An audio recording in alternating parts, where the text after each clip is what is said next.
Okay, I think we're going to start this shifter installation here. So, unfortunately, I don't have room to pull the Jeep in the garage, so we're going to have to do this out in the driveway.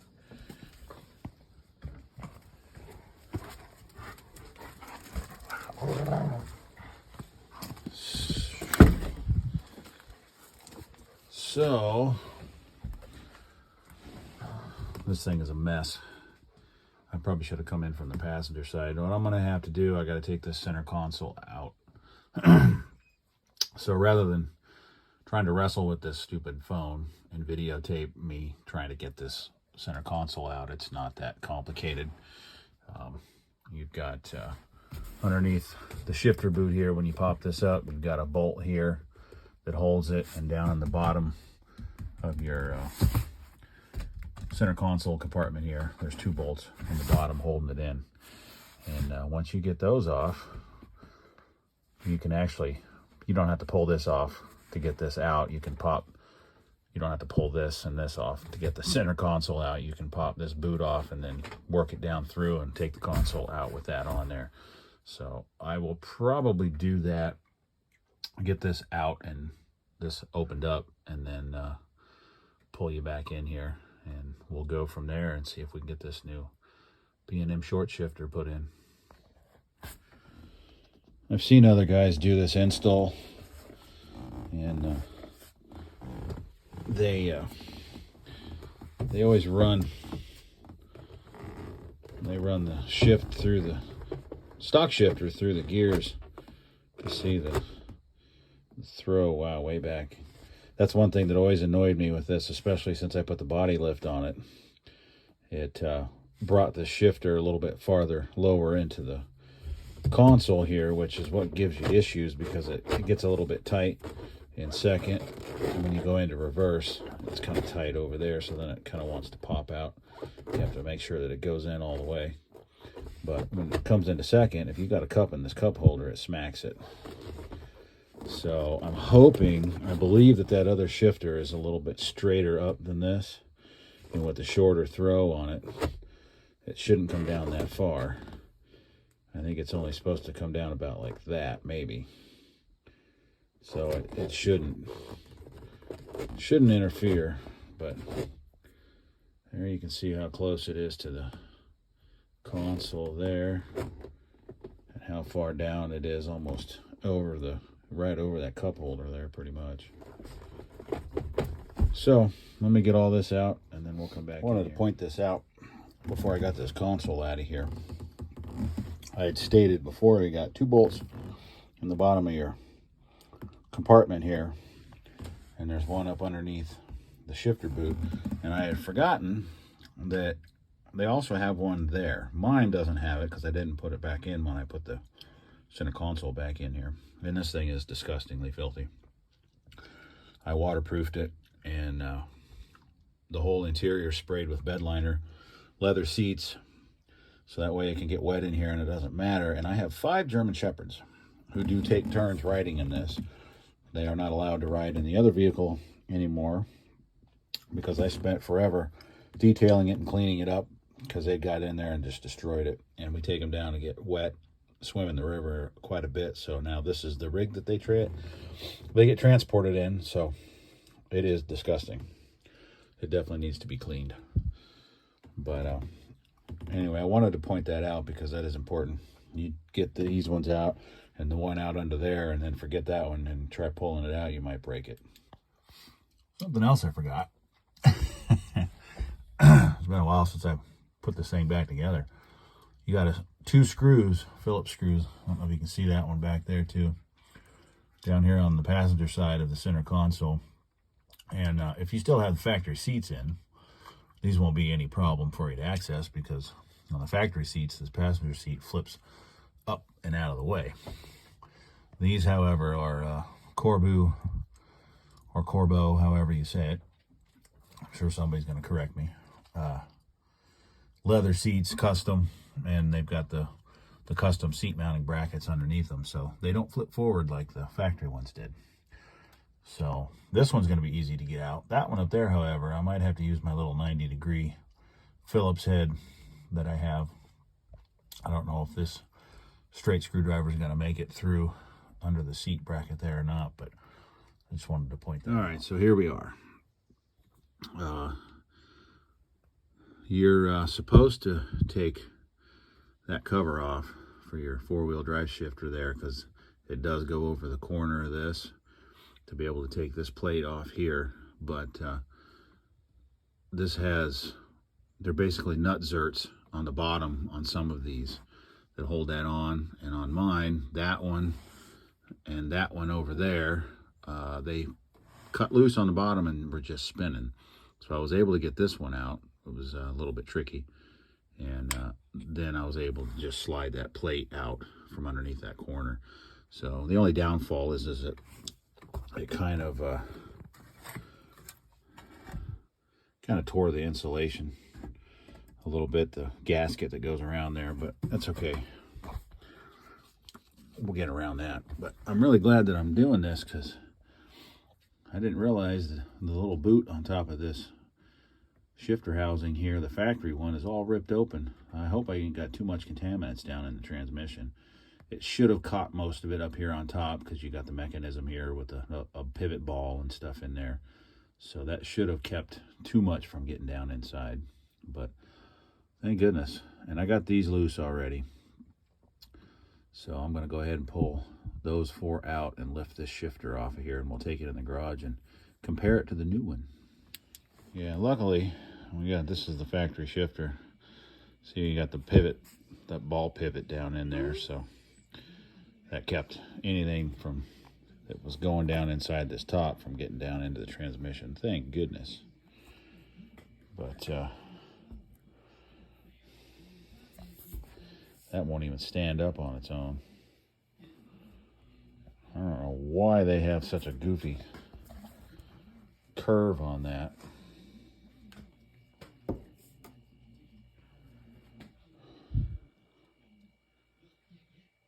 But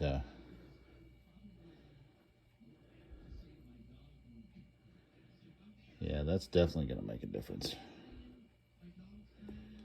That is sloppy jalopy. All right, so what I got to do, this pivot,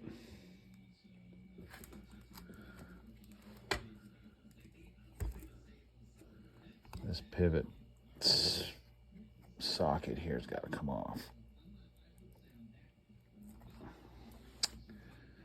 I got to try to carefully get this off of here, and unfortunately I don't have anything to hold the camera right now, so I need my other hand. All right, so we got her switched over, and the trick is wrap a rag around the base of this and put it upside down in the vise. The other one, I'd put it in a vise too to pop it off, because you're going to have to get a screwdriver and pry it to get that little plastic socket off of there, and then put this in the vise and tap that down on with a hammer. You might pucker a little bit when it pops on there, because it felt like it broke plastic, but it didn't. So it's all good. And then, because this is designed a little bit different, you don't need to reuse that rubber gasket, but put some RTV around the base. Not gobs and gobs, so it oozes out and looks like, fingers pinched all the way around the outside lip of it, but just a thin, layer. You can put a bead all the way around, and then if you want to smooth it out a little bit with your finger, make sure that you get it on the inside of the bolt holes here, so you don't get leakage coming out there. But you just want a good coating all the way around to seal on that top of that transmission, so you don't leak tranny fluid. So we're going to take this out and see if we can set it in there, put some RTV on it, and I'll put some RTV on, and then I'll show, so you can see what I'm talking about with, so you don't put too much, just enough. Okay. So you can see here, it's not real thick. Focus. And you don't have to get it over the entire surface. Put a bead on there and rub it around, make sure that it makes a good complete seal all the way around. And as you tighten it down, it's gonna it's going to squish out into other areas. And you don't have to hurry and like get it on there. And, oh God, I got to get it on quick. Put the thing in there. It's actually a good thing to give it a few minutes and let the RTV kind of start to set a little bit so it's not quite so soft and gooey. Get it a little bit more rubbery, because that way it won't squeeze so much of it out when you tighten it down. It'll actually act more like a rubber gasket rather than just goo that's oozing out everywhere. So, actually, them colors kind of go together. Not too bad. Funny thing is, you'll never see that. All right, so I'm going to go set this down in there, tighten the bolts down, make sure everything is kosher, and we'll go from there. All right, so here it is in, and I can tell already it's, wow, what a difference. It's already so much tighter. Oh, wow. Oh, my goodness. So there's first, there's second, neutral, third, fourth gear, fifth gear. Wow. That is incredible, the difference that makes. So tight, so deliberate. My goodness, I can't wait to drive it. All right. So now we got to put the rubber boot that goes on the top there. I'm losing my light, and I'm going to try to do this one-handed here. So, oh, and then I forgot to put the spring clip on first. I got to squeeze that and put it down there. And this goes on. And is it down? Yeah. Yeah. Trying to do this with one hand and very little light. Did I get it? One way to find out.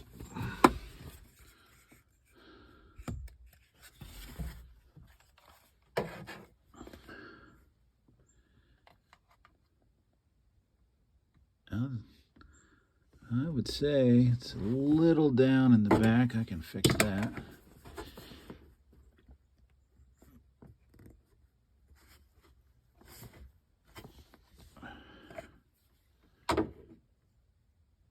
That's better. All right, I think we got it.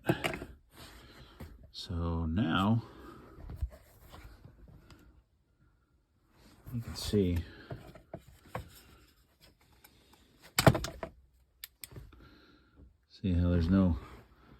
how you can see a little bit there, and part of that is because when I put this down, I don't think it was actually in neutral, and so I had to kind of maneuver it a little bit so it smeared that RTV just a little, but you can see it's not oozed out in big clumps. That little bit's not a big deal.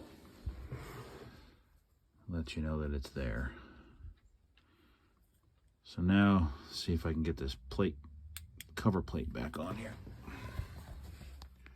All right, it's the next morning. Got more light. Oh, I like the way that looks.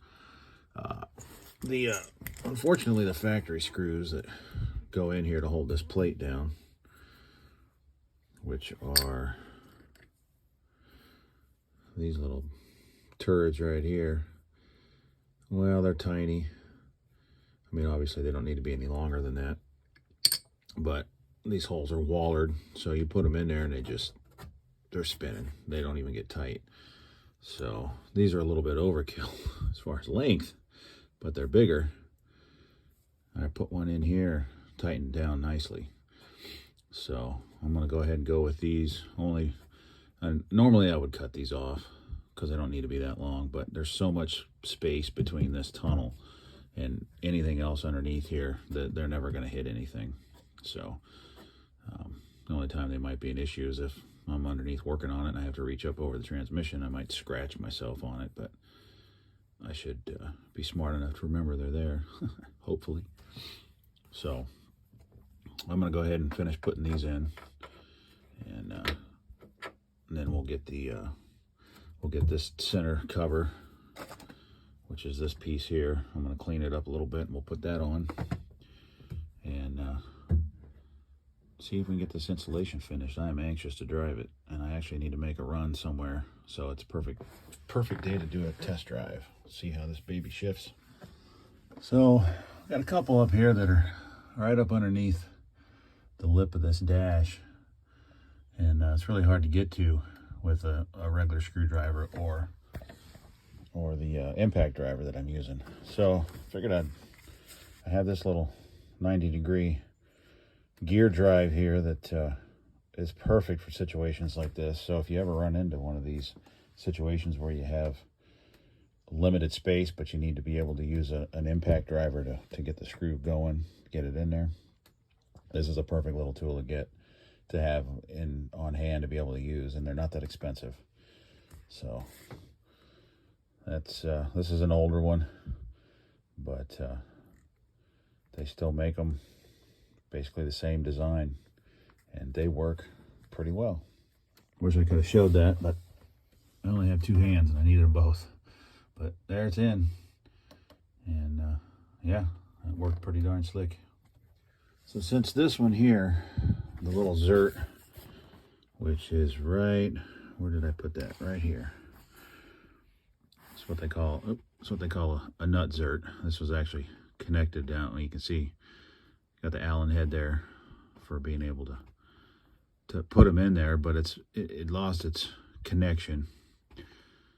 Looks right there, you can see where it gets crimped, and it just pulled right out of the metal. So now I have nothing here to thread that little bolt back into. So what I'm going to do is I'm just going to find a bolt with a nut and a washer and a lock washer.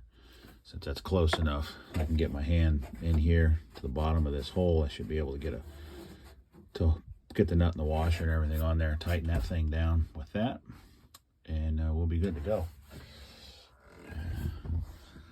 Okay, I got one on there, and I'm not gonna lie, that was a little I had to do some tricky finger work to get that nut and washer. I don't know if I can put the phone under here, if you can see. Yeah, right there. That was a little tricky, getting my hand up under there and holding that, and then I had to put the screwdriver in up here and spin it to thread it on. But once I got it started, it was pretty quick and easy.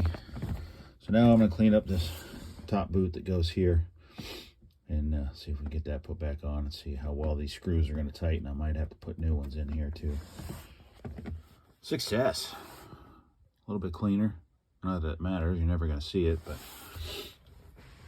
what I ended up doing is I just used the old bolts that were out of here, or screws, because they're basically self-tapping screws, and put those in here. They had a little bit of more girth on them, and yeah, they all tightened down good. So now I'm going to wrestle with this center console to get it back in here, because that's the next step. And don't forget to feed this back up underneath when you put the console in, because this has to pop up. It's got to wiggle up through the hole that it mounts in and then click in there. So that's your manual shutoff for the passenger side airbag. All right, so I'm going to put the center console back in this dirty beast, and one of these days here soon I'm going to come in here and detail the crap out of it. Well, there it is. I wrestled the center console back in there, and I want to point something out too while I'm thinking about it. If you put these Corbu seats in, these custom seats, they're awesome seats. I love them. I have no complaints. They're comfortable. So far they're holding up really well. But if you use the seat brackets that they come with, which for me worked out perfect because it puts them at the exact right height for my body type, for my body length, I should say. However, if you don't straighten out these seat belt brackets, when you move them over to these new seat mounting brackets, the seat belt buckles here, you have to straighten them out because they have a hellacious curve in them. And I should have did it before when I first put these seats in, and I didn't. But what happens is they bow over and poke into the seat here, but they push back so hard into this center console that it rubs. You move the seat back and forth or do anything trying to take this console in and out, and it is so tight. So what I did is I took these back off, put them in the vise, and straightened them out, and put more of a 90 on the bottom where it goes up underneath. I'll go around the back and show you.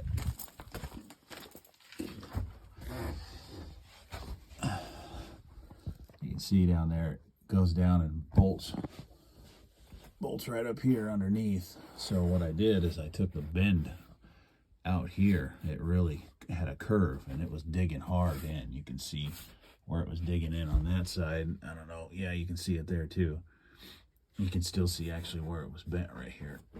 So straighten those out, and when you do, you have to put a little more of a 90 on the bottom there, because otherwise it's going to have these shooting over at an angle into your center console there.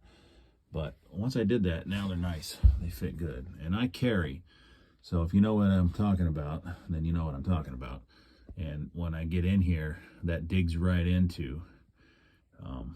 Before it would poke under, I'd have to push it back here and tuck it on this side of the seat because it would dig right into it. So anyway, we are back in. She looks good. I'm happy with it. The custom leather boot that I ordered for it, it's a little tricky hooking it to the bracket, because it doesn't come mounted on a bracket to pop it down in there. I had to use the factory one, and I stapled it in all the way around. So you just got to kind of play with it. But time to take her for a test drive. The factory rubber ones, that one was wore out, had a hole in one of these corners anyway. But in the wintertime, and I live up in New Hampshire, so we get 30 below zero up here. I live up on top of the mountain. And you get down in them cold temperatures, and that rubber boot gets really stiff. And they can crack. Plus, they can also help pull it out of gear. This, I don't think I'm too concerned about this popping out of gear. It's so tight, and it almost like it locks in when you go into it.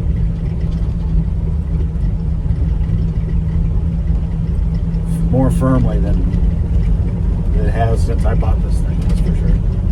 Feels like a whole new transmission. All right, we made downshift going up this hill.